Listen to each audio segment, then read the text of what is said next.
ദൈവത്തിന്റെ അതിപരിശുദ്ധമായ നാമം വാഴ്ത്തപ്പെടുമാറാകട്ടെ. അനുഗ്രഹിക്കപ്പെട്ട ഈ പ്രഭാത ജാഗരണ ശുശ്രൂഷയിൽ ഞങ്ങളെ ദൂരത്തും ചേർത്തുമായി ശ്രവിക്കുന്ന എല്ലാ ദൈവമക്കൾക്കും വീണ്ടും വരുന്നവനായ യേശു ക്രിസ്തുവിനുള്ള നാമത്തിൽ ഞങ്ങളുടെ സ്നേഹവന്ദനങ്ങളെ അറിയിക്കുന്നു. ഈ അനുഗ്രഹിക്കപ്പെട്ട ശുശ്രൂഷ നിങ്ങളുടെ ആത്മീയജീവിതത്തിൽ വലിയ അനുഗ്രഹമായിരിക്കുന്നു എന്ന് അറിയുന്നതിൽ അതിയായ സന്തോഷമുണ്ട്. ദൈവം നമ്മെ അനുഗ്രഹിക്കട്ടെ. ഇന്ന് നമുക്ക് വായിച്ചു കേൾപ്പാനുള്ളത് ദൈവം നിയമം എക്കാലവും പ്രധാനമാണ്. ദൈവ നിയമം എക്കാലവും പ്രധാനമാണ്.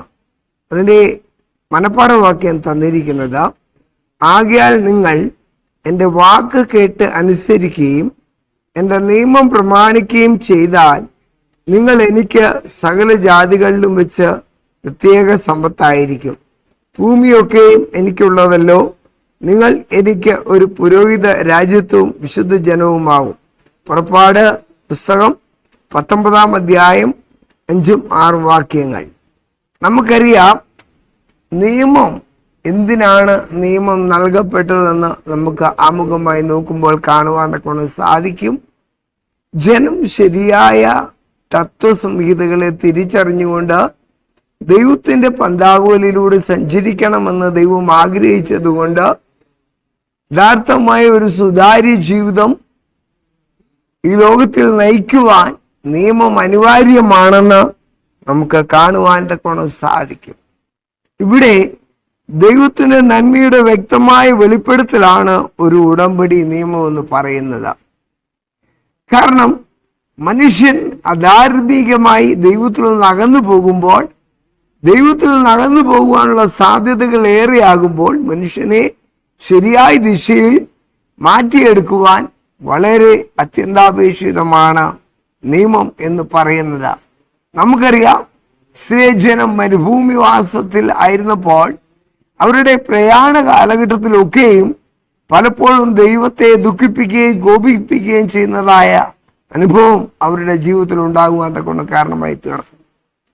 അങ്ങനെ ദൈവത്തെ ദുഃഖിപ്പിക്കുന്നതായ ഒരു അവസ്ഥ വന്നപ്പോൾ ദൈവത്തിന്റെ ദാസനായ മോശ സീനായി പർവ്വതത്തിൽ നിയമം വാങ്ങുവാൻ വേണ്ടി കടന്നു പോയപ്പോൾ അഹരോന് കൂട്ടരും കാളക്കുട്ടിയെ ഉണ്ടാക്കി അതിന്റെ മുമ്പിൽ വീണ സാഷ്ടാംഗ പ്രണാമം ചെയ്യുന്നതായി കാണുവാൻ കൊണ്ട് സാധിക്കും. അങ്ങനെ ജനം പാപത്തിന്റെ വഴികളിലേക്ക് വഴുതി വീണുകൊണ്ടിരുന്നപ്പോൾ ജനം തെറ്റായ മാർഗം തിരഞ്ഞെടുക്കാതിരിക്കുവാൻ ദൈവം സുസ്ഥിരമായൊരു നിയമം അവിടെ നടപ്പാക്കുവാൻ ഇടയായി തീർന്നു. അതിന്റെ ലക്ഷ്യമെന്ന് പറയുന്നത് ദൈവത്തിന്റെ സകല അനുഗ്രഹങ്ങളും മനുഷ്യൻ പ്രാപിക്കുവാൻ അന്ന് നിയമം വളരെ അത്യന്താപേക്ഷിതമായിരുന്നു. നിയമമുള്ളിടത്ത് മാത്രമേ നിയമദാതാവിൻ്റെതായ പ്രത്യേകതകൾ ഉണ്ടാകുകയുള്ളൂ. ജനം പാപത്തിന്റെ വഴികൾ തിരഞ്ഞെടുത്ത് പാപത്തിന്റെ പിന്നാമ്പുറങ്ങളിൽ ഓടി നടക്കുമ്പോൾ പാപത്തിൽ നിന്നുള്ളതായി വീണ്ടെടുപ്പ് പ്രാപിക്കുവാൻ ദൈവം നൽകിയതാണ് 10 കൽപ്പന എന്ന് പറയുന്നത്. നമുക്കറിയാം, അതില് എല്ലാ കൽപ്പനകൾക്കും അതിൻ്റെതായ പ്രാതിനിധ്യമുണ്ട്. എല്ലാ കൽപ്പനകളും ഒന്നോടൊന്ന് ബന്ധപ്പെട്ടതാണ്. ഒന്നിനെയും നമുക്ക് മാറ്റിവെക്കുവാൻ കഴിയത്തില്ല. നമുക്കറിയാം, ഈ കാലഘട്ടം എന്ന് പറയുന്നത് ദൈവകൽപ്പനയെ അവഗണിച്ചുകൊണ്ടുള്ളതായ തെറ്റായ പ്രവൃത്തികൾ സംജാതമാകുന്ന ഒരു കാലഘട്ടത്തിൽ നാം എത്തി നിൽക്കുകയാണ്. കാരണം 1-ാം കൽപ്പനയിൽ പറയുന്ന കൽപ്പനകൾ ഇവിടെ ലംഘിക്കപ്പെട്ട് കഴിഞ്ഞിരിക്കുകയാണ്. എന്താ 1-ാം കൽപ്പന പറയുന്നത്? ഞാനല്ലാതെ അന്യദൈവങ്ങൾ നിനക്ക് ഉണ്ടാകരുത്. അതിനെ പാടെ തൃണവൽക്കരിച്ചുകൊണ്ട് ജനം അധാർമികതയിലേക്ക് പോകുക മാത്രമല്ല, ദൈവമെന്ന് സങ്കല്പിക്കുന്ന പലതിനെയും ദൈവമായി സ്ഥാപിച്ചുകൊണ്ട് അതിന്റെ മുമ്പിൽ മുട്ടുകുത്തുന്നതായ സാഹചര്യങ്ങൾ നമുക്ക് കാണുവാൻ കൊണ്ട് സാധിക്കും. ദൈവ നിയമത്തിന്റെ ആത്യന്തികമായ ആവശ്യകത എന്താണെന്ന് ഇവിടെ വളരെ വ്യക്തമായി നമുക്ക് മനസ്സിലാക്കുവാൻ സാധിക്കും. കാരണം 1-ാം കൽപ്പന ഇവിടെ ബലികഴിക്കപ്പെട്ടിരിക്കുകയാണ്. ദൈവമെന്ന് സങ്കല്പിച്ചുകൊണ്ട് ദൈവമെന്നോ പൂജാവിഷയമെന്നോ പേര് പറയുന്ന സകലത്തിനും ഇതേ തന്നെത്താൻ ഉയർത്തുന്ന എതിരാളിയാകുന്നു എന്ന് ദൈവത്തിന്റെ വചനം പറയുന്നു. ആയതുകൊണ്ട് ദൈവത്തെ അന്വേഷിക്കുന്ന ഓരോ വ്യക്തിയും ദൈവകൽപ്പനയുടെ പ്രാധാന്യതയെ തിരിച്ചറിയേണ്ടത് ഏറ്റവും അത്യന്താപേക്ഷിതമാണ്. കൽപ്പന ലംഘനം പാപം, പാപത്തിന് ശമ്പളം മരണം. കൽപ്പനാലംഘനമായ പാപം, പാപത്തിന്റെ പരിണിതമായ ഫലം, അതുമാത്രമല്ല ദൈവകൽപ്പനയുടെ പ്രാധാന്യതയെ പുറകിൽ എറിഞ്ഞു കളയുന്നതായ ഒരു സ്ഥിതിവിശേഷം നമുക്ക് കാണുവാൻ കൊണ്ട് സാധിക്കും. ഇവിടെ പറയുന്നത് ഇസ്രായേൽ 3 മാസങ്ങളായി ഈജിപ്തിൽ നിന്നുള്ള യാത്രയിലായിരുന്നു. അവർ സീനായി മലയിൽ വന്നു ചേർന്നു. യഹോവയായ കർത്താവ് വിസ്മയിക്കുന്ന മഹിമയിൽ തന്റെ ന്യായപ്രമാണം അവിടെ വെച്ച വിളംബരം ചെയ്തു. മനുഷ്യകരങ്ങളാൽ നിർമ്മിതമായ പ്രൗഢമായ കെട്ടിടങ്ങളിലോ മനുഷ്യന്റെ ആലോചന പ്രകാരമുള്ള നിർമ്മിതികളിലോ അല്ല പ്രത്യക്ഷപ്പെട്ടത്. അവിടുന്ന് തന്റെ മഹിമ വെളിപ്പെടുത്തിയത് ഒരു ഉയർന്ന മലയിൽ തന്നെ സൃഷ്ടിയായ ഒരു മന്ദിരത്തിലാണ്. സീനായി മലയുടെ അഗ്രഭാഗം മറ്റെല്ലാ മലകളെക്കാളും ഉയരം കൂടിയതായിരുന്നു. മരുഭൂമിയിലെ മലകളുടെ ഒരു നിരയിൽ ആയിരുന്ന ദൈവം തന്നെ വെളിപ്പെടുത്തുവാൻ, തന്നെ അവർക്ക് അറിയിച്ചു കൊടുക്കുവാൻ അങ്ങനെ ഒരു സ്ഥലം തിരഞ്ഞെടുത്തു.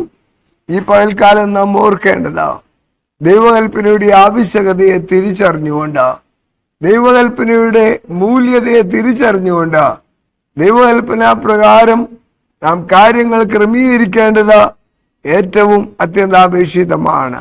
ആയതുകൊണ്ട് പാപത്തിന്റെ പരിണിതമായ ഫലത്തിൽ നിന്ന്, പാപത്തിന്റെ ചെയ്തികളിൽ നിന്ന് വീണ്ടെടുപ്പ് പ്രാപിച്ച് ദൈവത്തോടൊപ്പം എത്തുവാൻ സർവകൃപാലുവായ ദൈവം നമ്മെ സഹായിക്കട്ടെ.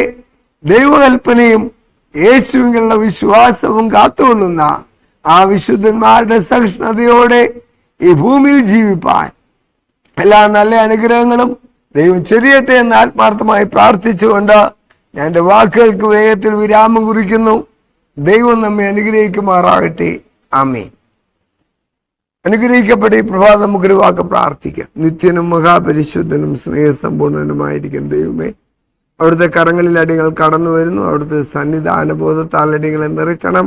നിങ്ങൾ ചെയ്യുന്നതെല്ലാം കൃപയാൽ ശുഭമായി തീരുവാൻ അവിടുന്ന് സഹായിക്കണം. അവിടുത്തെ ആത്മാവിന്റെ കർത്താവ് വഴികൾ തിരഞ്ഞെടുത്തുകൊണ്ട് സത്യത്തിന്റെ ആത്മാവ് വരുമ്പോഴോ അവൻ നിങ്ങളെ സകല സത്യത്തിലും വഴി നടത്തുമെന്ന് അരുളിപ്പാടുപോലെ കർത്താവ് ദൈവകൽപ്പനയുടെ പ്രാധാന്യത്തെ ഉൾക്കൊണ്ടുകൊണ്ട് വിശുദ്ധിയോടെ ജീവിപ്പാൻ അടിയങ്ങൾ ഓരോരുത്തരെ ഒരുക്കണമേ. സകല നന്മകളാലും നിറയ്ക്കണം. വരവിനായിടങ്ങളെ ഒരുക്കണം. കുറവുകളില്ല, ക്ഷമിക്കണം. അനുഗ്രഹിക്കപ്പെട്ട ഒരു ദിവസം കൂടെ തന്നുകൊണ്ട് സ്തോത്രം.